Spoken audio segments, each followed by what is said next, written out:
দেশ সন্ধ্যা স্বাগত জানাচ্ছি আমি ফখরুল ইসলাম। ব্যক্তি দুর্নীতি দেশের দায় এই শিরোনামে আজকে আমরা কথা বলবো। আমার সঙ্গে স্টুডিওতে অতিথি আছেন, আমরা শুরুতে পরিচয় করে দিতে চাই।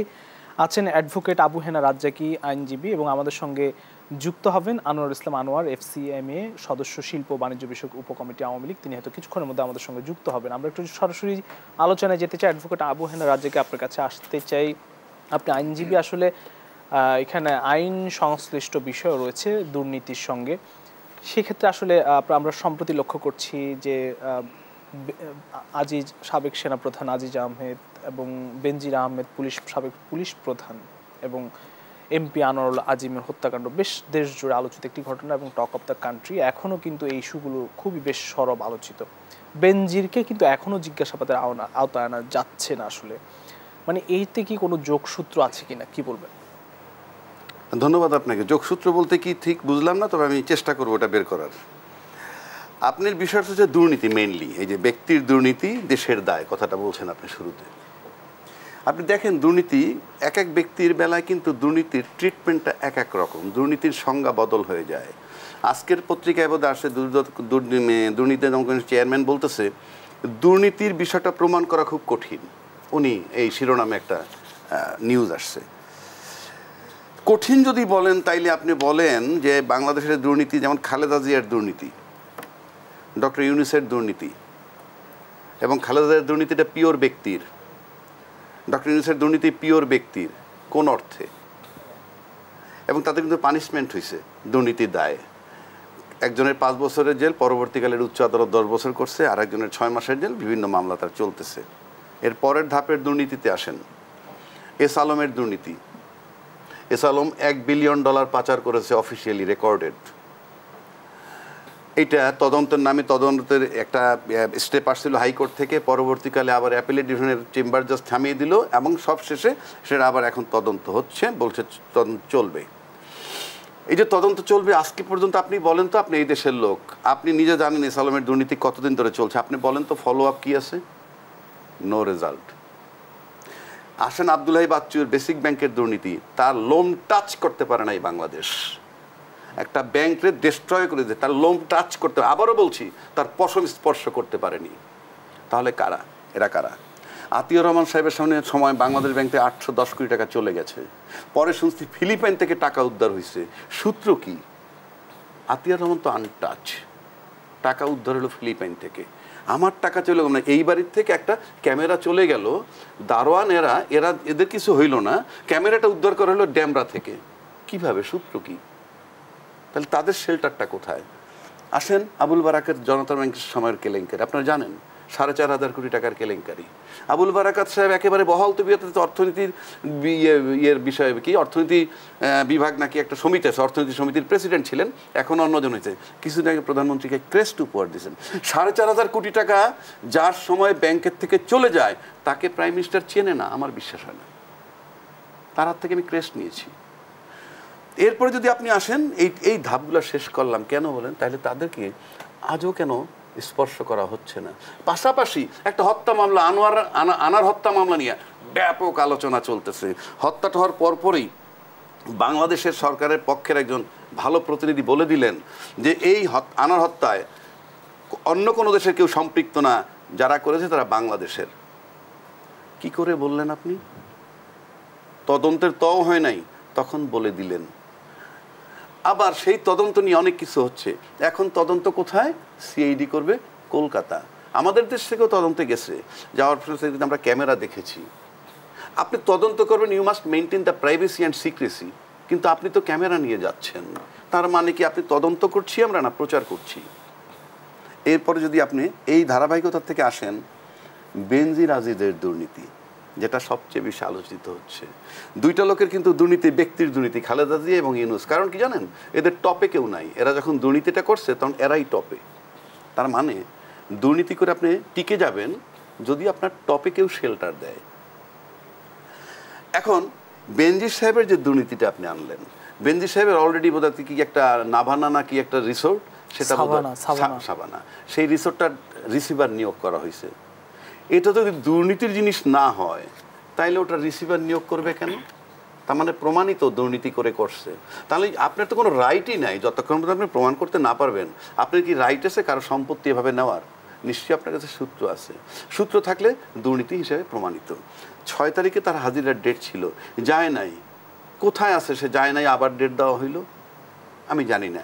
আইনজীবী নিয়োগ করে যদি ডেট নিতে পারে নিয়ে থাকে। আমরা এর আগেও দেখেছি মোতাজ্জেরুল ইসলাম মিঠু স্বাস্থ্যের ঠিকাদার, তিনিও কিন্তু পার পেয়ে গেছেন, মানে দেশ ছেড়ে চলে গেছেন, এবং পিকে হালদার দেশ ছেড়ে চলে গেছেন। এখন হাজার হাজার কোটি টাকার দুর্নীতির কোনো বিচার হয়নি।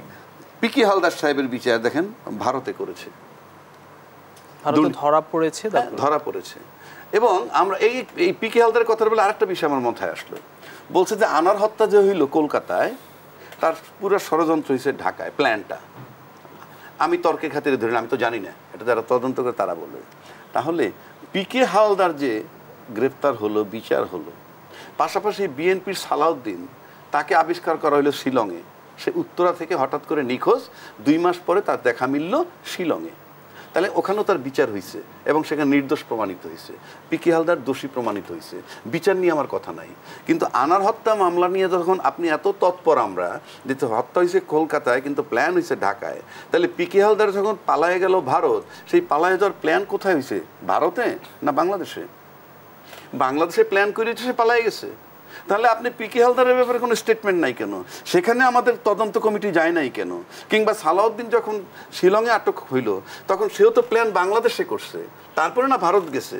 তাহলে তো তার পিছনে আমরা যাচ্ছি না কেন? আনারকে নিয়ে আমরা এত ব্যস্ত কেন? তার বিচার হবে। আমি এই যে কিলিংটাকে সমর্থন করি না, এটাকে আমি ভালোও জানি না, কিন্তু আনারের ব্যাকগ্রাউন্ড যদি আপনি দেখেন, তাহলে তো আপনি দলের, এই যে সরকারি দল ক্ষমতা আছে, তাদের পছন্দ, তাদের রুচি, তাদের টেস্ট এবং তারা কি চায় সেটা আপনি বুঝবেন। সে 21টা মামলার আসামি ছিল এই আনার, এবং এই 21টা মামলা কি মামলা? সেটা মামলা থাকতে পারে আপনার নামে 50টা মামলা থাকুক, কিন্তু মামলাগুলো কি? মাদক পাচার, খুন, রাহাজানি, ডাকাতি, চাঁদাবাজি, সোনা চোরা কারবারি। আপনি বলেন তো এর একটা মামলাও কি গ্রহণযোগ্য? তারপরে তার সোনা চোরাচালানটা ধরা পড়ার পর সে ধরলো কাকে? সন্দেহ করলো একজন CNF, তার নাম সম্ভবত সাইফুল, যে উনি ধরিয়ে দিছে। সেই সাইফুল, হি ওয়াজ কিল্ড। এই সমস্ত 21টা মামলা থেকে সে রিলিফ পাইছে 2008 থেকে 12 সালের মধ্যে রাজনৈতিক বিবেচনায়। আপনি আমাকে বলেন, আপনি রাজনৈতিক বিবেচনায় ক্ষমা করলেন কাকে? তার আমল নামাটা কি? আবার সেই লোক MP। তাহলে আপনি বুঝতে পারতেছেন যে একটা ক্ষমতাসীন দল কাদেরকে শেল্টার দেয়। তার ব্যাপারে আবার ওবায়দুল কাদের সাহেব বলছেন যে এই ব্যক্তির, মানে এই যে হত্যা হয়েছে, তাকে আমি জনপ্রিয়তা দেখছি বলছে, যে তার যে অন্যান্য কথা বলছে সেখানে বলছে সে জনপ্রিয়তা দেখছে। আবার বলছে কি, বেনজিরের ভিতরে যে আরেকটা বেনজির আছে সেটা সে দেখে নাই, বুঝতে পারে নাই। অর্থাৎ বেনজিরের ভিতরে একটা অসৎ বেনজির বুঝতে পারেনি। আমি একটু প্রশ্ন করতে চাই, ক্ষমতার অপব্যবহার এবং নিয়ম নীতিকে বাধাগ্রস্ত করে আপনি আজিজ আহমেদ বলেন, বেনজির আহমেদ বলেন, এরা আসলে এই দুর্নীতিগুলো করেছে, মানে যদিও এখনো প্রমাণিত না, অভিযোগ আকারে এসেছে। এবং আপনি বলেন সাভানা পার্কটিও কিন্তু হ্যাঁ, এই যে বিচার হবে কি না হবে সেটা আলাদা হিসাব, কিন্তু দায়িত্বে থাকাকালীন তাদের যে কর্মকাণ্ডে যারা সুবিধাভোগী তারা কি বিচার করবে বলে মনে করেন? সেটাই তো, এটি তো এখানে আমি আসতাম। যাই হোক, এই যে মনে করেন বেনজির সাহেবের দুর্নীতি, আপনি একটা জিনিস বলেন, একজন বেনজির আর একজন রাজ্জাকি কি এক জিনিস? না। একজন বেনজির 2010 সাল থেকে একটা পাসপোর্ট করতেছে বেসরকারি সার্ভিস পরিচয় দিয়ে, পুলিশ নয়, এবং সেই পাসপোর্টটা কে ইস্যু করে? তার গার্জিয়ানকে? স্বরাষ্ট্রমন্ত্রী। আপনি জানবেন না, বাংলাদেশের কেউ জানে না বেনজিরের পাসপোর্ট 2010 সাল থেকে প্রাইভেট সার্ভিস হিসাবে, এটা কি গ্রহণযোগ্য আর বিশ্বাসযোগ্য? আর এটা আমি বিশ্বাস করি, তাহলে তো আমার অস্তিত্ব বিশ্বাস করবো না, আমার মাকে, বাবাকে, সেটাও তো আমার সন্দেহ হবে। ওইটা যদি আপনি বিশ্বাস না করেন। কয়েকদিন আগে দেখলাম আমাদের জেনারেল ইব্রাহিম সাহেব খুব চাপায় খুব সুন্দরভাবে বলতেছে যে এই জেনারেল আজিজকে নিয়ে টু দি পয়েন্ট, ওই যে চ্যানেল আইয়ের একটা প্রোগ্রাম হয়, সেখানে বলতেছে এই ধরনের পদে নিয়োগ দেওয়ার আগে চিন্তাভাবনা সরকারের বিবেচনা করে শত দেখে, এবং এই ধরনের লোকগুলাই একটা সেনাবাহিনীকে বিতর্কিত করে। এটা হলো তার বক্তব্য। ভালো কথা, আপনি চুজ করবেন কিভাবে, তাহলে তো দায়িত্ব দিতে হবে ওবায়দুল কাদের সাহেবের। কারণ ওবায়দুল কাদের সাহেব দেখছেন বেঞ্জিরের ভিতরে আরেকটা বেঞ্জির আছে, এটা বুঝতে পারেন নাই। আবার একজন করাপ্ট লোক, যার 21টা মামলা ছিল, দুর্নীতি, রাহাজানি, মাদক চোরাচার, তার ভিতরে আবার একটা জনপ্রিয়তার রূপ দেখছেন সে, ওবায়দুল কাদের সাহেব। ওই জনপ্রিয়তা দেখে তাকে নমিনেশন দিচ্ছেন। মানে এই যে গুণটা তার আছে।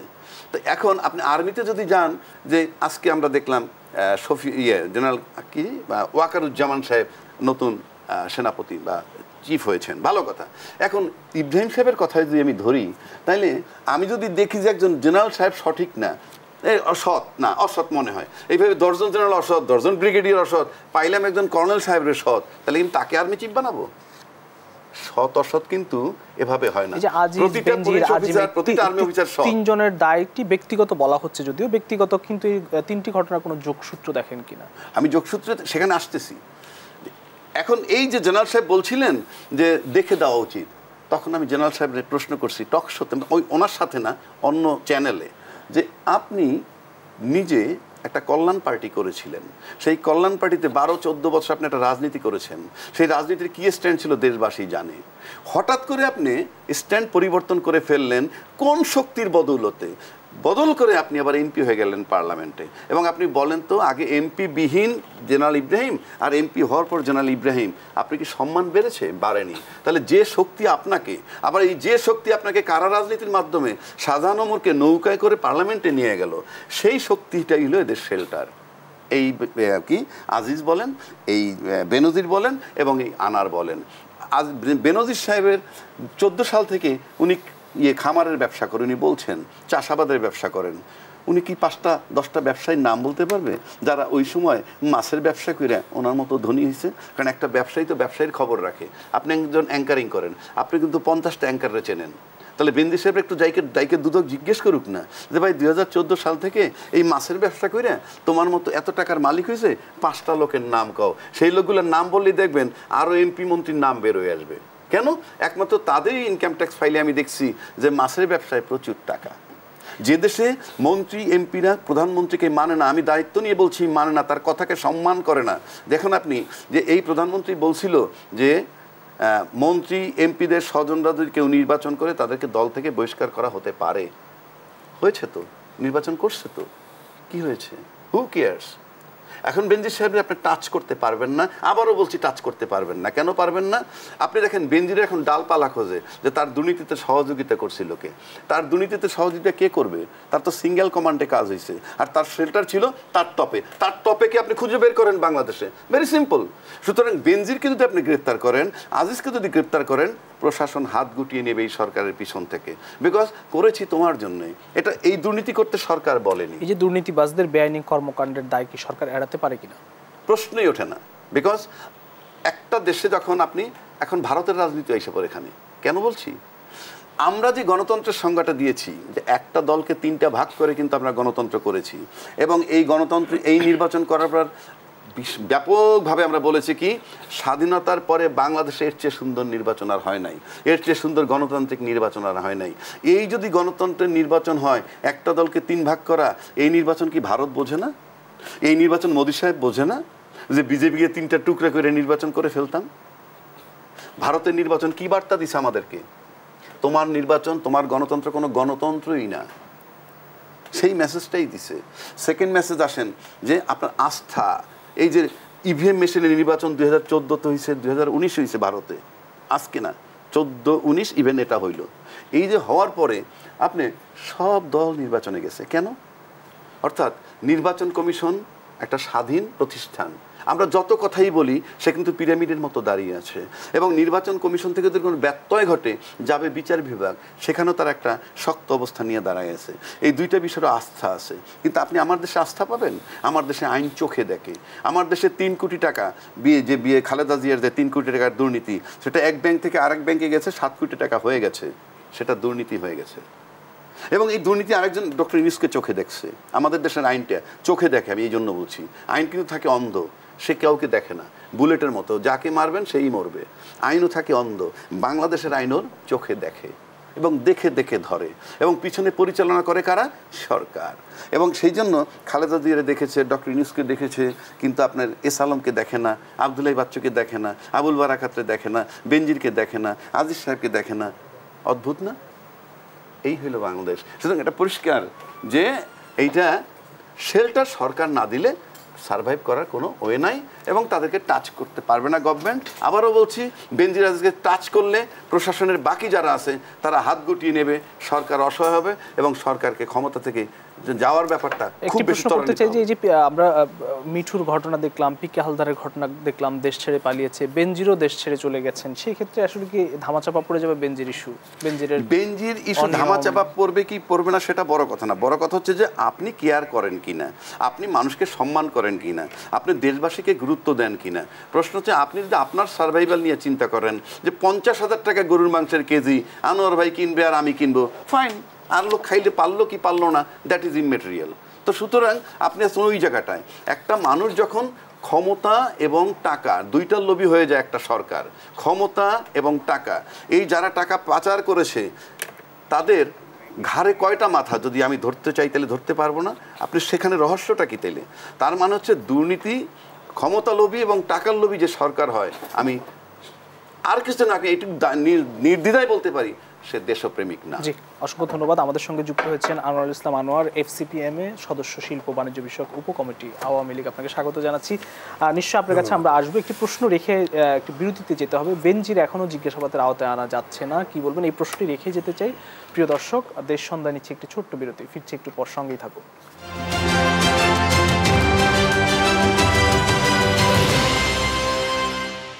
দেশ সন্ধ্যা আরও একবার স্বাগত জানাচ্ছি আমি ফখরুল ইসলাম।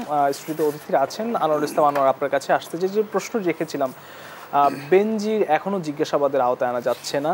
আমরা এর আগে দেখেছি স্বাস্থ্যের মোতাজ্জিরুল ইসলাম মিঠু, ঠিকাদার যিনি ছিলেন, এবং পিকে হালদার দুজনও কিন্তু দেশ ছেড়ে পালিয়েছেন। বেনজির আহমেদকেও তিনি দেশে নেই, দেশ ছেড়ে গেছেন। সেক্ষেত্রে কি বেনজির ইস্যুটি ধামাচাপা পড়ে যাবে কিনা, বিচারের আওতায় আনা যাবে না, এমন মনে হয় কিনা? ধন্যবাদ আপনাকে, ধন্যবাদ দেশ টিভির সকল দর্শক যারা দেখছেন এবং আমার বিজ্ঞ সহ আলোচক। এখন বেনজিরের যে ব্যাপারটা আপনারা এক্সপেক্ট করছেন যে তার কি সাক্ষাৎকার বা কি যেন জিজ্ঞাসাবাদ, দুদকের জিজ্ঞাসাবাদ, এখন আইন মোতাবেক আমি কিন্তু তাকে ডিফেন্ড করছি না। আমি ইন জেনারেল, যেহেতু সরকারকে আপনারা বারবার দায়ী করছেন, সেই কারণে আমি যেটা বলছি, জিজ্ঞাসাবাদের সময়টা কি এখন এসেছে? হ্যাঁ, 6 তারিখে সময় ছিল। না, সময়টা কি এসেছে? এখনো তো আসে নাই।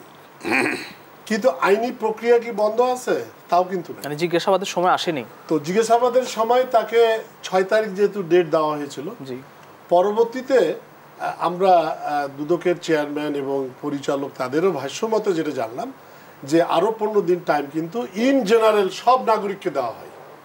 যদি সেই ডেটে না আসতে পারে তাকে আরেকটা সুযোগ দেওয়া হয় যে সে 15 ডেজ আইসা তাকে করবে। সেই অবস্থায় কিন্তু এখন বেনজিরেরটা আছে, মানে 15 দিন পরে উনি আসবেন। 15 দিন পরে তাকে আবার সময় দেওয়া হয়েছে। আসবে কি আসবে না সেটা বেনজিরের ব্যাপার, এবং যদি না আসে আইনে কি বলে, আইনের অ্যাকশনটা কি হয়, সেটা দেখার জন্য আমাদেরকে অপেক্ষা করতে হবে। যে বর্তমান সরকার তিনি যদি 15 দিন পরে সেই ডেটে যদি না আসে, তাহলে আইনি প্রক্রিয়ায় যা আসবে তাই হবে। স্বাস্থ্যের ঠিকাদার মিঠু, পিকে হালদার, এদের বিরুদ্ধে কি হয়েছে আসলে?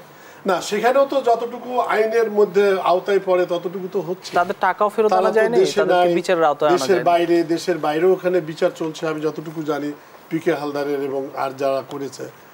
এখন প্রত্যেকটা দুর্নীতির যে উদ্ঘাটনগুলো হচ্ছে বর্তমান এই সরকারের আমলেই কিন্তু এগুলো হচ্ছে, কোনোটাই কিন্তু ধাপাচাপা দেওয়া হচ্ছে না। কিন্তু আপনারা জানেন যে বাংলাদেশে, বিশেষ করে উনি একজন লয়ার, উনিও এটা স্বীকার করবে যে এই যে আইনি যে জটিলতা, আইনি যে প্রক্রিয়া, আজকে দুদকে হাজার হাজার লক্ষ লক্ষ মামলা, এই মামলাগুলো কেন এত থাকবে দুদকে? এত তো দুদকে থাকার কথা না, তারপরেও কিন্তু আছে। এই যদি বিশেষ করে বাংলাদেশের যদি প্র্যাকটিসটা এরকম হতো, বিশেষ করে দুর্নীতির ক্ষেত্রে, যে ডিপার্টমেন্টাল অ্যাকশানগুলো নেওয়ার জন্য, যে ডিপার্টমেন্টে বা যে মন্ত্রণালয়ে যে দুর্নীতি হবে সেই ডিপার্টমেন্টের এই অ্যাকশানগুলো নেওয়া হবে, এইটা যদি প্রক্রিয়াটা যদি বজায় থাকতো, এই সিস্টেমটা যদি থাকতো বাংলাদেশে, তাহলে দুর্নীতি দমনকে এত লক্ষ লক্ষ মামলা নিয়ে তাদেরকে বসে থাকতে হতো। বেনজির আহমেদের দুর্নীতি মামলাকে নিয়ে ধরতে গেলে আরেকটা মামলার জন্য তাকে মিনিমাম 1-2 মাস ওয়েট করতে হয়। বেনজির আহমেদের যদি দুর্নীতি হয়ে থাকে সেক্ষেত্রে ব্যক্তির দায় রয়েছে নিশ্চয়ই, কিন্তু সেই ক্ষেত্রে সরকারের কি দায় নেই? এখানে সরকারের কি দায় আছে? সরকারের দায় হলো আইনি প্রক্রিয়ার মাধ্যমে যারা অপরাধ করবে, দুর্নীতি করবে, তাদেরকে শাস্তি দেওয়া। এটাই তো রাষ্ট্রের কাজ। রাষ্ট্রের কাজ মানে সরকারের কাজ। সরকার সেই জিনিসটা করছে কিনা। কিন্তু আপনাকে ডেফিনেটলি বাংলাদেশের যে এনভায়রনমেন্টাল, যেটা লিগালি বলেন বা আর্টস গেলে যেগুলো বলেন, সেগুলো কিন্তু আমলও নিতে হবে। যে দুদক একটা কেস পাওয়ার সাথে সাথেই সেখানে অ্যাকশানে যেতে পারে কিনা, কেননা তারও আগে আরও অনেকগুলা মামলা কিন্তু সিরিয়ালি কিন্তু আছে বাংলাদেশে, এবং কোর্টেও ঠিক তাই। একজন বিচারক একটা বিচার করতে গেলে 5 বছর, 10 বছর, 7 বছর এরকম অনেক টাইম লাগে, তারপরে তার অর্ডার হয়। তো এগুলো হচ্ছে রিয়ালিটি বাংলাদেশে। কিন্তু আমি বলবো যে সরকারের দুর্নীতির ক্ষেত্রে বা আইনের শাসনের ভিতরে নিয়ে এসে তাকে শাস্তি দেওয়ার ক্ষেত্রে আমার সরকার এখানে একেবারে বদ্ধপরিকর। এবং আপনারা দেখবেন যে এই সরকারের আমলে প্রত্যেকটা দুর্নীতির কিন্তু আইনগত কিন্তু না, একটি প্রশ্ন কিন্তু থেকে যায় আপনার কথা ধরে। আমি বলতে চাই যে বেনজির আহমেদ দেশ ছেড়েছেন, তিনি নিশ্চয়ই কোনো না কোনো সুযোগ পেয়ে দেশটি ছেড়েছেন। এই সুযোগ কারা দিল? না, আপনি সুযোগ দিয়েছে এটা আপনাকে কে বলবো? মানে কিভাবে একটা মানুষ এমনিতেই চলে যেতে পারে? তখন তার আগে এ পর্যন্ত তিনি পাসপোর্ট করেছেন, সরকার কি প্রমাণ করতে পেরেছে যে সে দোষী? পেরেছে সরকার?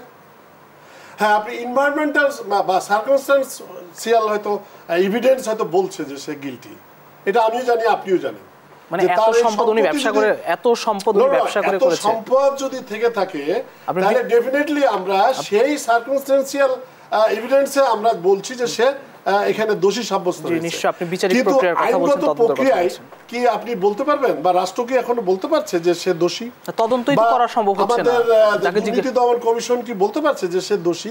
এই জায়গাটাতে আমরা অসহায়। মানে আইনি প্রক্রিয়ার ভিতরে যখন আমরা ঢুকি তখনই আমরা অসহায়। যে মানে ডিলে যে ব্যাপারটা, একটা আইনগত কথা বলে না, অসহায় কেন আমরা? জাস্টিস ডিনাই, অনেকটা কিন্তু অসহায়টা কেন আমরা না, আইনের কাছে অসহায় কেন আমরা হচ্ছে এই যে প্রক্রিয়া, এই যে টাইমটা, এই যে ডিলে ব্যাপারটা।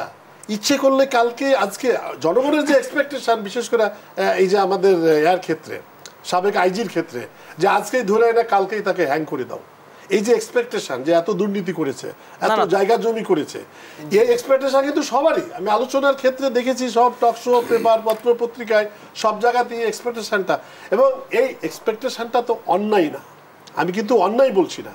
তার কারণ কোনো মানুষ যদি এত দুর্নীতি করে থাকে তাহলে ডেফিনেটলি তার শাস্তি হওয়া উচিত, এটা তো সবাই আশাটা। কিন্তু আমরা বা সরকার বা যারা আইনের সাথে জড়িত তাদেরকে তো বরঞ্চ ব্যাপারটা স্বীকার করতে হবে যে আইনের জটিলতাটা কি, বা তাকে আমরা দোষী সাব্যস্ত করার আগে যে আইনি প্রক্রিয়া সেটা শেষ না করা পর্যন্ত একটা রাষ্ট্র বা দুর্নীতি দমন কমিশন বা রাষ্ট্রের কোনো সংঘ বলতে পারে না যে সে দায়ী। আমি সেই কথাটাই বুঝাতে চাচ্ছি। তো এখানে বেনজিরের যে ব্যাপারটা আছে সেটা আমি সরকারের তরফ থেকে বা আমরা যেটুকু অবজার্ভ করে দেখছি যে আইনি প্রক্রিয়ার ভিতরে এখনো আছে। জি, ধন্যবাদ। আমি আসবো আপনার কাছে, অ্যাডভোকেট আবু হেনা রাজ্জাকি। আপনার কাছে আসতে চাই যে বেনজির কিংবা আজিজ আহমেদ কোনো কিছু এসে ধামাচাপা দেয়া হচ্ছে না, এমনটি বলেছেন আনোয়ারুল ইসলাম আনোয়ার। এবং একই সঙ্গে আমি আরও একটি প্রশ্ন করতে চাই। দুর্নীতি ঘটে, তারপর বেনজির আহমেদ দেখেছি আমরা টাকা সরিয়ে নিয়েছে ব্যাংক অ্যাকাউন্ট থেকে। আসলে এই ধরনের বিষয় কিনা, যে আমরা একটি প্রবাদ বাক্য আছে, চোর পালালে বুদ্ধি বাড়ে, এইভাবে কি দুর্নীতি বন্ধ করা সম্ভব বা সুশাসন নিশ্চিত করা সম্ভব? বিষয়টা আমি ওনার কথাগুলো শুনছি অবশ্য। যেমন বেনজিরের দুর্নীতি যদি ধরেন, আমি একটা কোম্পানির এমডি, আমার এখানে ডিএমডি আছে, জিএম আছে, ইত্যাদি ইত্যাদি লোক কাজ করে। আমার এই কোম্পানি বিদেশের সাথে ব্যবসা করে, দেশে ব্যবসা করে, নানান জনের। হঠাৎ করে একটা কোম্পানি বা একটা বিদেশ থেকে একজনে কমপ্লেন করলো তোমার জিএম এর এই বিষয়গুলো ভালো না, অফকোর্স আমি আমলে নিব, যেহেতু আমার বিজনেস, সারা বিশ্বের রাষ্ট্রের সাথে আমার সুসম্পর্ক দরকার। সুতরাং আমার একটা লোকের জন্য যদি রাষ্ট্র কিছু করে, কোনো বিদেশি রাষ্ট্র, সেটা আমি আমলে নিব। বেনজির যখন র্যাবে ছিল তখন নিষেধাজ্ঞা আসছিল পুরো র্যাবের উপরে, প্লাস 7 জন ব্যক্তির উপরে, তার একজন বেনজির। এই যে নিষেধাজ্ঞাটা আসলো, আমি কি একবারও প্রশ্ন করছি আসলো কেন? এটা আমার নৈতিক দায়িত্ব ছিল। বরং তারপরে তাকে আইজিপি বানাইছে। তার মানে কি, আই হ্যাভ শোন থাম টু কোম্পানি। আমি যদি কোম্পানি বলি আর একটা দেশ, থাম শো করছি। তা না হলে আমি তো অবশ্যই দায়িত্ব, আমেরিকার সাথে আমার সম্পর্ক দরকার, কিন্তু আমি তো থাম শো করছি। তার মানে হচ্ছে কি যে বেনজির যা করতেছে সব সরকারের পক্ষে যাচ্ছে বিদায় অ্যালাউ করা হচ্ছে। একইভাবে আপনি যদি জেনারেল আজিজের ব্যাপারে আসেন, আজিজ তো পরিষ্কার করে দিছে যে তার উপরে ভিসা নিষেধাজ্ঞা কেন আসছে, একদম ক্লিয়ার করে দিছে। আমি সেটা বলছি, আমি প্রথম আলোর একটা রিপোর্ট বলছি, সেখানে তাকে জিজ্ঞেস করা হয়েছে ইন্টারভিউতে, যে এটা পত্রিকাটা 22/5/2024 তাকে জিজ্ঞেস করা হলো যে আরও তো জেনারেল ছিল বাংলাদেশে, আর্মি চিফ ছিল, কিন্তু আপনার বেলায় এসে নিষেধাজ্ঞা আসলো কেন? তখন সে তার উত্তরটা এখানে হুবহু বলছি আমি, হতে পারে আমি দুটো সময় দুটো বাহিনীর প্রধান ছিলাম। একটা হলো আমি 2012 সালের ডিসেম্বর থেকে 2016 সালের নভেম্বর পর্যন্ত বিজিবির প্রধান ছিলাম, এবং সেই সময় 2014 নির্বাচন হয়েছে। আরেকটা ধাপ, 2018 সালের জুন থেকে 2021 জুন পর্যন্ত আমি আর্মি চিফ ছিলাম, সে সময় 2018 নির্বাচন হয়েছে। তারপরে বলছে এই বিষয়গুলো কারণ হতে পারে। এরপর আর কি বলবে? ইট ইজ ক্লিয়ার যে এই দুইটা নির্বাচন আমার সময় হয়েছে। তার মানে কি, আমি এই দুইটা নির্বাচনকে সাকসেসফুল করার জন্য, একতরফাভাবে করার জন্য যা কিছু করার সরকারের পক্ষে করেছি এবং সেটার জন্য এসেছে। তাহলে তো আপনি বুঝতেই পারতেছেন এরা শেল্টার পাবে কি পাবে না। তারপরে যদি আসেন বেনজির সাহেব পালাবে কিভাবে? ইয়েস, বেনজির সাহেব যখন যান তখন তার উপরে নিষেধাজ্ঞা ছিল না। পররাষ্ট্রমন্ত্রী বলছে যেতে পারে, তার একদিকে বলতেছে তার দায় আমাদের না, আবার তার সে সাফাই গাচ্ছে, সে যাইতে পারে। ইউ জাস্ট কিপ সাইলেন্ট, বেনজির যা খুশি তাই হোক। এখন আপনি বলেন, বেনজির যাওয়ার আগে বলতেছে বেনজির সাহেবের ব্যাপারে আদালত থেকে সম্পত্তি বাজেয়াপ্তর বার্তা আসতে পারে, বা সম্পত্তি বেচে ফেলাইলাম। তারপরে আসতে পারে ওনার বিদেশের উপরে নিষেধাজ্ঞা আসতে পারে, চলে গেলাম। তার মানে কি, তুমি যাও, মানে পথ খোলা রাখছি যদি বিদেশ যেয়ে থাকে। আমি জানি না, কারণ আমি তো ওই রকম বলতে পারি না। ওনারা ক্ষমতায় আছে, যা মন চায় তাই বলতে পারে, রাজ্জাকি 2 নম্বরই কাজ করে, এটা কৈফিয়ত নাই। আর আমি যদি বলি আনোয়ার সাহেব করে, কালকে সকালে আমার পুলিশ ডেকে জিজ্ঞেস করে আনোয়ার সাহেব 2 নম্বরই কাজ করে, তুমি জানলা কেমনে? একটা হত্যা হয়ে গেল, আবারও বলছি হত্যা হয়ে গেল কলকাতা, আমি এখানে বসে বলে দিচ্ছি তদন্তের তহ শুরু হয় নাই যে ওখানে কেউ জড়িত নাই, এখানে হয়েছে, এখানের লোকে করছে। আজকে কিন্তু তারা কথা ঘুরাচ্ছে তদন্ত হয় নাই, তদন্ত হোক তারপরে বলা যাবে। তো আমরা হইলাম সেই রকম, আপনি ক্ষমতায় থাকলে যেমন। তারপরে আসেন এই যে আপনি আরও একটা কথা বলি, জেনারেল যে পুলিশ প্রধান এবং আর্মি প্রধান, এর আর মানে এদের যে বিষয়গুলো যেটা আমি আপনাকে বললাম যে তাদের বিচার হবে না কেন, তাদের ধরবে না কেন, আজকে পর্যন্ত আমি বলছি বিচার হবে না, তাদেরকে টাচ করবে না। এটার কারণ হচ্ছে ওই যে এরা যে কর্মকাণ্ডগুলো করছে। আপনি যদি জানেন 2013 সালের মেতে একটা হয়েছিল সমাবেশ, সেটা কি, এই যে হেফাজতে ইসলামের 5 লাখ 7 লাখ লোক হয়েছে, আমরা যেটা শুনছি সেটা কি সুন্দর, কি জাদুতে জেনারেল বেনজির সাহেবের নেতৃত্বে, শোনা যায় আজিজ সাহেবের নেতৃত্ব ছিল, লোকগুলা সরাই দিছে, এবং তাদের দাবি কি, কোনো রক্তপাত হয় না, কিচ্ছু হয় না, ইত্যাদি ইত্যাদি। এক আনোয়ার হত্যা নিয়ে আমরা কিছু করতে পারতেছি না বা অস্থির হয়ে গেছি, অথচ বাংলাদেশে এই যে শ্রমিকের ইস্যু নিয়ে ইউনূসের বিচার হয়ে যাচ্ছে, এখনও বাংলাদেশে 22,000 মামলা 2 দশক ধরে ঝুলে আছে শ্রম আদালতে। ইউনূসের মামলা হচ্ছে অনেক পরে, এগুলা 2 দশক ধরে ঝুলতেছে। তাইলে আইন বেছে বেছে ধরে, আইন চোখে দেখে, আমি আবারও বলছি, আইন চোখে দেখে এবং বেছে বেছে ধরে। এবং এই ওবায়দুল কাদের সাহেব কয়েকদিন আগে বলছে, এই কয়েকদিন আগে, বেনজির আজিজের দুর্নীতির বিচার করার সৎ সাহস শেখ হাসিনার আছে, এই কথাটা উনি বলছে। এই কথাটা আমার প্রথম অবজেকশন। শেখ হাসিনা তো বিচার করার কেউ না, প্রধানমন্ত্রী বিচার করার তো কেউ না। তাহলে আপনি দায়ী করছেন কেন সরকারকে? এটা আলটিমেটলি তো শেখ হাসিনাকে আপনি বারবার না দায়ী তুলে দায়ী করছি কেন? সেই কথা বলার ভিতরে আপনি আবার পরে বলেন না, পরে বলেন না না, কন্ট্রাক্টের কথা বলছেন। এটার কন্ট্রাক্ট, এটার মানে হচ্ছে কি, দুর্নীতি তদন্ত করবে দুদক কিংবা পুলিশ, বিচার করবে বিচার বিভাগ বা আদালত। কিন্তু উনি বলছে সৎসার শেখ হাসিনা আছে, তার মানে এইগুলা শেখ হাসিনার নিয়ন্ত্রণে। আমি সেটা মিন করছি। আপনি পরে বলেন তার কাছে দাবি করছেন কেন? তাহলে আমরা দাবি করছি না তো, আমি একবার বলছি শুধু আমি দেখানো কাজ করছে, এই করছে সেই শেষ করি না, আপনি বলেন। আপনি দায়ী করছেন না শেখ হাসিনাকে, তাহলে আবার এখন বলছেন যে ও আপনার বিচার না, সেটাই তো বলতেছেন। তাহলে আপনারা নোট রাখেন না, আপনি প্লিজ নোট রাখেন। এটার মানে হচ্ছে দুর্নীতি বিভাগটা, তদন্ত এবং বিচার বিভাগ তার নিয়ন্ত্রণে, সেটাই ওদের কাছে এস্টাবলিশ করতেছেন। এবং প্রধানমন্ত্রী যতক্ষণে না চাইবেন এই বিচার হবে না। এবং হবে না কেন, প্রধানমন্ত্রীকে তারা শেল্টার দিচ্ছে। এবং আবারও বলছি, বিচার করলে কি হবে, গ্রেপ্তার করলে কি হবে, সমস্ত প্রশ্ন হাত গুটিয়ে নেবে, 7 দিনে সরকারের পতন হবে। হ্যাঁ, আপনার বলছেন। জি, অসংখ্য ধন্যবাদ। আমরা আবারও যেতে চাই আনোয়ার ইসলাম। আনোয়ার, আপনার কাছে আসলে বিচার হবে না, তাদের টাচও করা যাবে না, এই যে আজিজ বেনজির যাই বলি না কেন, আমরা যেটি বলছেন যে অ্যাডভোকেট আবু হেনা রাজ্জাকি, কি বলবেন আসলে সুশাসন কি আসলে নিশ্চিত করা সম্ভব? এইভাবে একটি দুর্নীতি ঘটবে, ঘটে যাওয়ার পরে দেশ ছেড়ে যাবে, তারপর তদন্ত শুরু হবে, বিচার হবে না, এইভাবে কি আসলে দুর্নীতি বন্ধ করা সম্ভব বা সুশাসন নিশ্চিত করা সম্ভব? কথা বলে ওরা যে সব কথাবার্তা বলছে যে এক আজিজ বা এক আইজি বিচার হলে বা না হওয়ার সাথে সম্পৃক্ত আমরা ক্ষমতায় থাকবো কি থাকবো না, পড়ে যাব কি যাব, এটা একটা খুবই হাস্যকর একটা কথাবার্তা। বাংলাদেশ আওয়ামী লীগ বা যেই দলই হোক না কেন, রাষ্ট্র ক্ষমতায় যখন তারা একটা নির্বাচিত সরকার যখন চালায় বা থাকে, সেই সরকারে এই দুই একজনের কারণে পতন হবে, ব্যাপারটা সেই রকম না। এবং এই যে বিশেষ করে আমাদের যে আইজি এবং এই যে আজিজ সাহেবের যে কথাগুলো নিয়ে এত আলোচনা হচ্ছে, এত কিছু হচ্ছে, তার মেইন কথা এটাই হচ্ছে যে ওদের ধারণা, ওই গ্রুপের ধারণা, রাজ্জাকি ভাইদের যেটা বললো আর কি, যে 12 সালে আর ওই যে 14 সালে প্লাস 18 সালে আমাদের সেনাপ্রধান ছিল, যে কারণে উনি আমাদেরকে সহযোগিতা করেছে, সেই কারণে উনি স্যাংশন খেয়েছে। উনার কতটুকু বা ক্ষমতা আছে?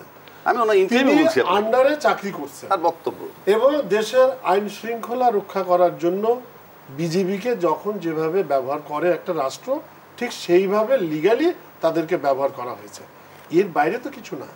নির্বাচন কি কারণে হয়েছে, কতটুকু হয়েছে, ফেয়ার হয়েছে, বিএনপি কেন আসে নাই, সেগুলো পলিটিক্যাল ডিসিশন।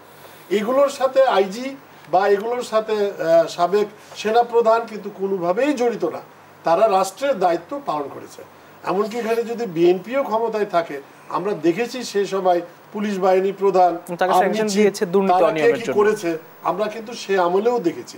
এইটা একটা রাষ্ট্রের সাথে যে সরকারের যে উইংস গুলা, তারা তাদের অনুযায়ী তারা কাজ করে, এখানে অন্য কিছু না। আজিজকে যেভাবে স্যাংশন দিয়েছে, র্যাবকে যেভাবে দিয়েছিল, সেইভাবে তারা এটা করেছে। তদন্তের আওতায় আসা উচিত কিনা, যুক্তিযুক্ত তাদের স্যাংশন দেওয়া, সেটা কিন্তু আলোচনার একটা বিষয় থাকতে পারে। র্যাবকে কেন দিল? আমার আজিজ সাহেবকে দেওয়ার আগে র্যাবকে কেন দিল? তাহলে কি করেছে? র্যাব কি ক্ষমতা রাখার না রাখার ব্যাপারে তারা কাজ করেছে? তারা বলছে ইললিগ্যাল মানুষ মারছে। কেন বিএনপির আমলে ক্লিন হার্টের নামে মানুষ মারে নাই? সেই সময় কেন স্যাংশন দেয় নাই? আজকে যে আমেরিকায় যে একজন মহিলা যারা করছে, বিরোধিতা করছে বা রাস্তায় মিছিল মিটিং করছে, চ্যাংদোলা করে কেনা দিয়ে গুতা মাইরা তাকে রাস্তায় ধইরা জেলখানে নিয়েছে, এটা কি মানবতা হয় না, নষ্ট হয় না? এই যে গাজাতে যে এত লোক মেরে ফেলছে, শিশু নারী হত্যা, তাকে আবার অস্ত্র দিয়ে সবকিছু দিয়ে তারা সহযোগিতা করছে, এটা কোন ধরনের মানবতা? তাহলে বাংলাদেশে যে কাজগুলো তারা আমেরিকা করছে, এটা আমরা জানি এবং সবাই জানে যারা একটু কনসার্ন, যে কি কারণে তারা ডিস্টার্ব দিছে বিশেষ করে এই সরকারকে। এবং নির্বাচনের আগে এটিকে আপনি বলতে চাচ্ছেন যে শুরু করছে পলিটিক্যাল কারণ, ডেফিনেটলি তাদের প্রাধান্য এবং ভূ রাজনৈতিক কারণে তারা বাংলাদেশের রাজনীতিতে বা বাংলাদেশকে তারা তাদের হাতের কবজায় নিতে চায়, যেটা বাংলাদেশ আওয়ামী লীগ বা আমাদের নেত্রীকে নেওয়া এটা সম্ভব। তাদের অভিযোগগুলো সব মিথ্যা। কূটনৈতিক সম্পর্ক বন্ধুত্বের মতো রাখা উচিত, ততটুকুই কিন্তু বর্তমানে আমেরিকার অভিযোগগুলো সব মিথ্যা। সেই কথা কারণে কিন্তু তারা এই ডিস্টার্বিংটা আমাদেরকে দিয়েছে, আজিজ সাহেবকে এবং র্যাবকে। এর বাইরে কিন্তু কোনো কিছু নেই। ধন্যবাদ। আপনারা দেখেছেন আজিজ সাহেবের ব্যবহার এবং আমাদের কি বলে র্যাবের যে অবস্থা, এর থেকে এর পূর্বে সরকারের আমলে আরো ভয়াবহ ছিল, তখন তো আমরা এগুলো দেখিনি। ধন্যবাদ। আমি আসবো একটি বিরতিতে যেতে হবে। প্রিয় দর্শক, ব্যক্তির দুর্নীতি দেশের দায় শিরোনামে আমরা আবারও কথা বলবো। নিচ্ছে একটি ছোট্ট বিরতি, ফিরছে একটু পর, সঙ্গেই থাকুন।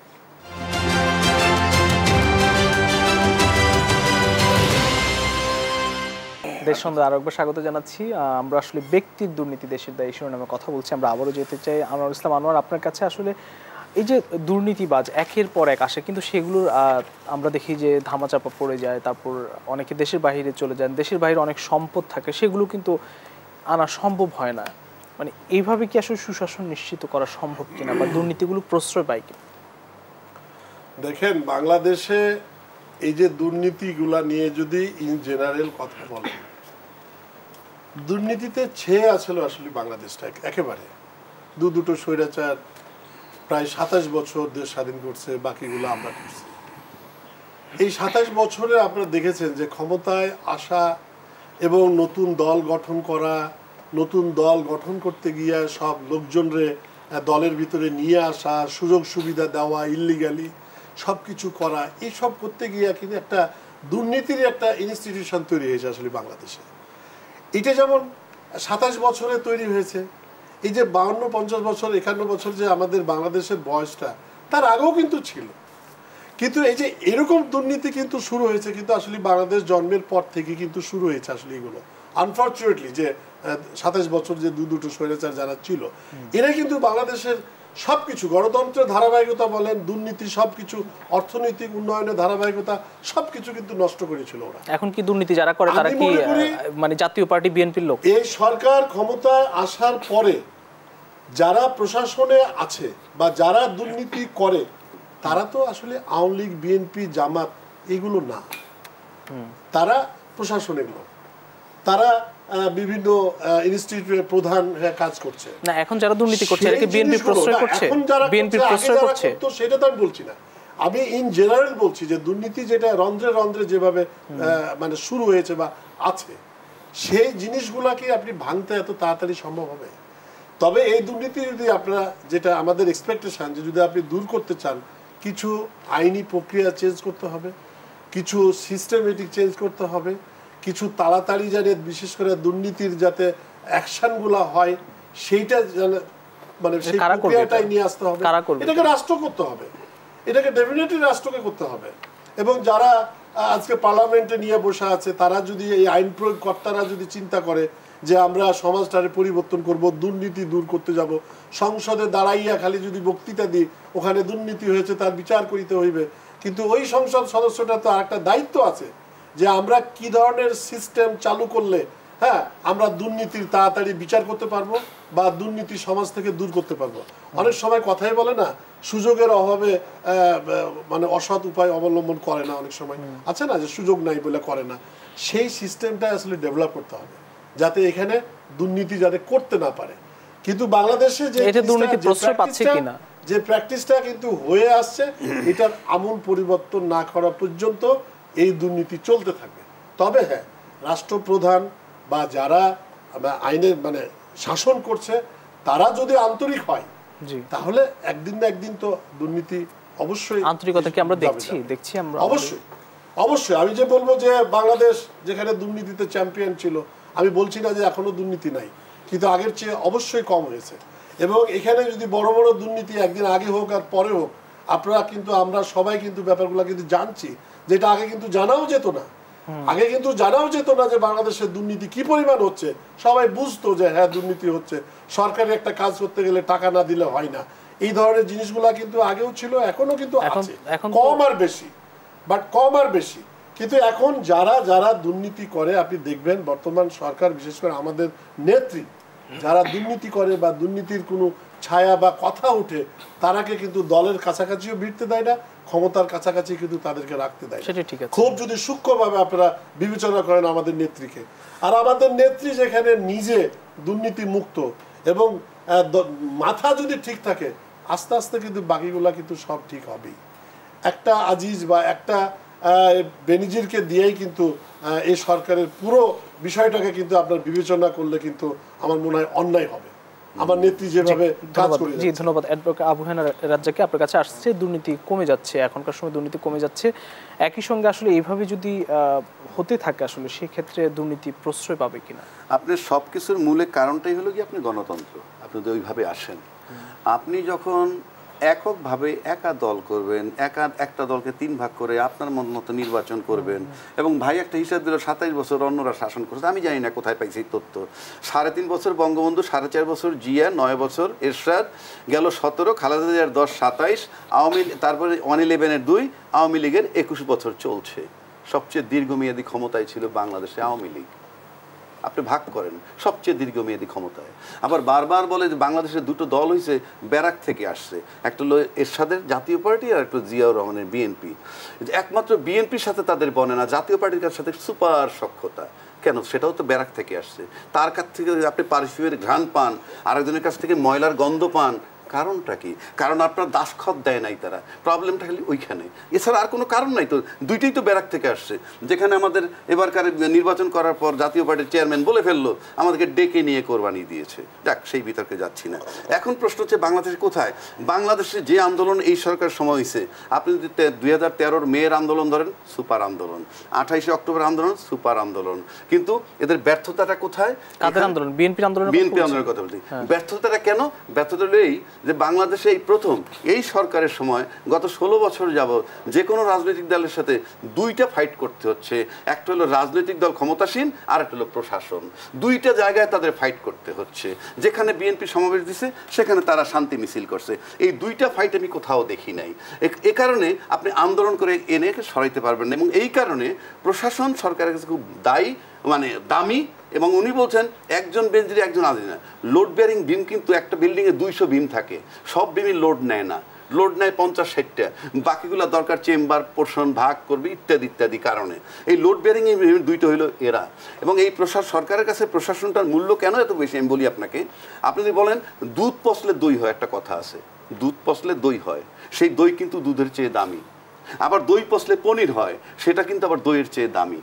তাই প্রশাসন দুধ থেকে পচে দই হয়েছে, দইয়ের থেকে পনির হয়েছে, এবং সরকার সেটা বানাইছে এবং তার কাছে দামি। এবং ভদ্রলোকের মৃত্যুদণ্ড হয়েছে ওই যে সাকা চৌধুরী সাহেব, উনি একটা কথা বলছিলেন, কথাটা বলছেন বিএনপির শাসনামলে তারেক জিয়াকে কেন্দ্র করে, যে আগে শুনতাম কুকুরে লেজ নাড়ায়, এখন দেখি লেজে কুকুর নাড়ায়। তার মানে এটা মা ছেলের বিষয়, খালেদা জিয়া প্রধানমন্ত্রী, তারেক জিয়ার যে ইন্টারফিয়ারেন্স, অর্থাৎ কুকুরের সাথে তুলনা করে, কুকুরে লেজ নাড়ায়, এখন লেজে কুকুর নাড়ায়।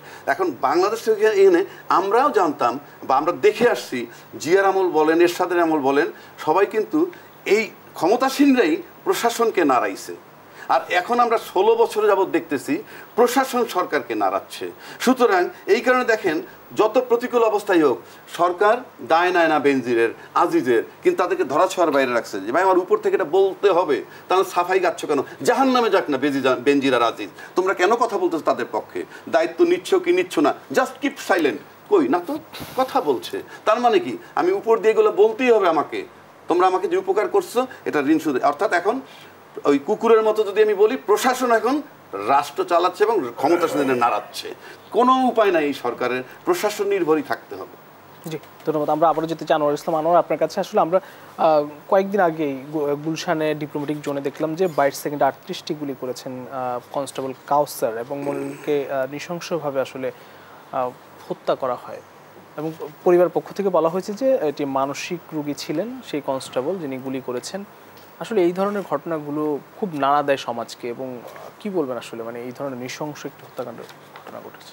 জি, ওই দুঃখজনক ঘটনার আগে আমি একটু ওনার কয়েকটা কথা জাস্ট বলতে চাই যে জাতীয় পার্টি এবং বিএনপি দুটোই স্বৈরাচারের কথা আমরা কিন্তু সবসময় বলি। এখন রাজনীতির খাতিরে বা যে কারণেই হোক কারোর সাথে রাজনীতি করতে হয়, রাজনৈতিক খাতিরে কেউ ভালো কেউ খারাপ, এই তো খারাপ ভালো না, হয়তো এই গণতন্ত্রের স্বার্থে তাদের সাথে আমাদের নির্বাচনে একসাথে যেতে হয়েছে, রাজনৈতিক খাতিরে জাতীয় পার্টি ভালো গিয়েছে, কিন্তু সমালোচনার ক্ষেত্রে বা গণতন্ত্র নষ্ট করার ক্ষেত্রে, দুর্নীতির ক্ষেত্রে আমরা জাতীয় পার্টি বিএনপি কাউকে কিন্তু আলাদাভাবে দেখি না, একই রকম ভাবে এরশাদের বিচার হয় না। এখন এরা আছে বলে এরশাদের বিচার কে বললো হয় না, এরশাদের বিচার কি বিচার করবেন? বিএনপি তো এমনি তাকে 5 বছর 7 বছর জেলে ভরে রেখেছে, আপনারা তো আর কিছু করেন না। এরপরে বিচার যেটুকু হওয়ার হয়তো সেটা হয় নাই, বা সেটা আবার বলতে পারতো, সেটা নিয়ে তো ভিন্ন জিনিস।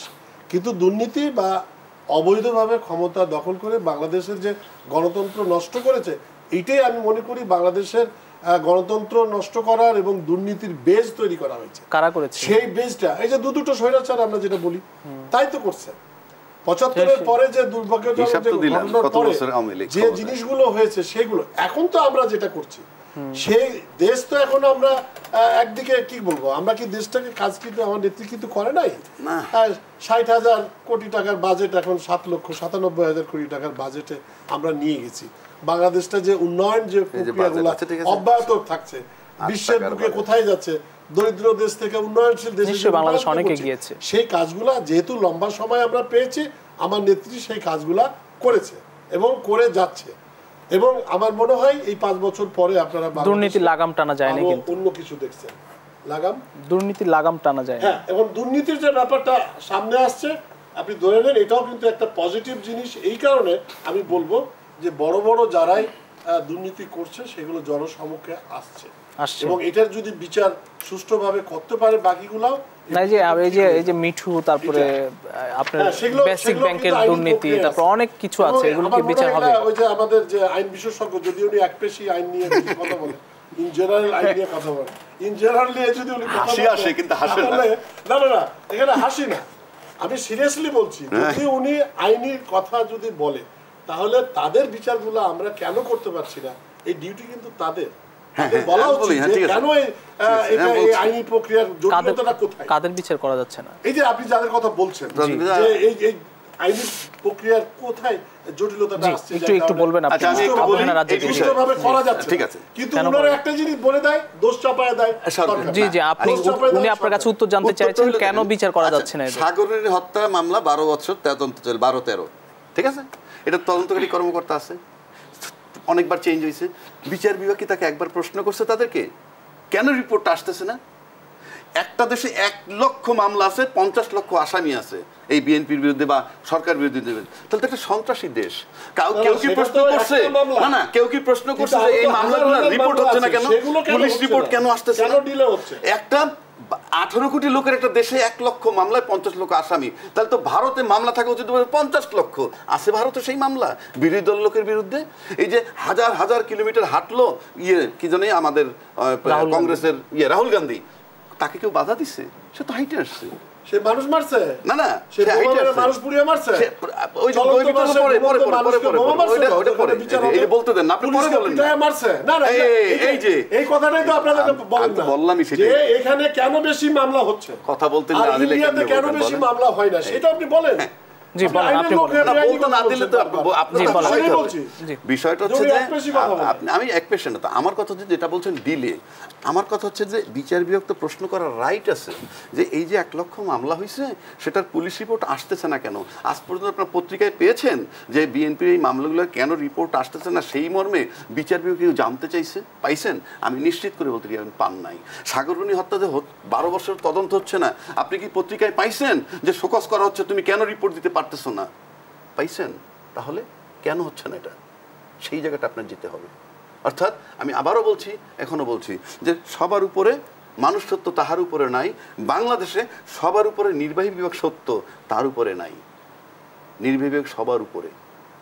নিশ্চয়ই সেটা তো ক্ষমতার দিক থেকে বা সেটা তো নিশ্চয়ই আছে, সবকিছুর ঊর্ধ্বে নয়। এটি দিয়ে আপনি কি বোঝাতে চাইছেন? কতগুলা, ওই যে বললাম যে আপনি ইঙ্গিত দিবেন, আপনার ইঙ্গিতে কাজ হবে। ওই যে বললাম ইউনুসের জেল হইল, অথচ 22,000 মানুষ ঝুলে আছে। আপনি কিছু বলতে চান অ্যাডভোকেট আনোয়ারুল ইসলাম আনোয়ার, আপনি কিছু বলতে চান? আমাদের আইনি যে প্রক্রিয়াগুলো সেগুলোর অনেক জটিলতা আছে বলে আমরা সময়মতো, অসংখ্য ধন্যবাদ, জি, মানুষের এক্সপেকটেশন অনুযায়ী বিচার ব্যবস্থাটা ঠিকমতো করতে পারে না। অসংখ্য ধন্যবাদ আনোয়ারুল ইসলাম আনোয়ার, অ্যাডভোকেট আবু হেনা রাজ্জাকী, দুজনকে আবারও ধন্যবাদ জানাচ্ছি। প্রিয় দর্শক, আমরা ব্যক্তির দুর্নীতি দেশের দায় বিষয় নিয়ে আমরা কথা বলছি। নিশ্চয়ই দেশে দুর্নীতি কমে আসবে। দেশ সন্ধ্যা আজ এখানে শেষ করতে হচ্ছে। আবার দেখা হবে আগামীকাল একই সময় অন্য কোনো অতিথিদের সঙ্গে। সেই পর্যন্ত সবাই ভালো থাকবেন, সুস্থ থাকবেন। শুভ সন্ধ্যা।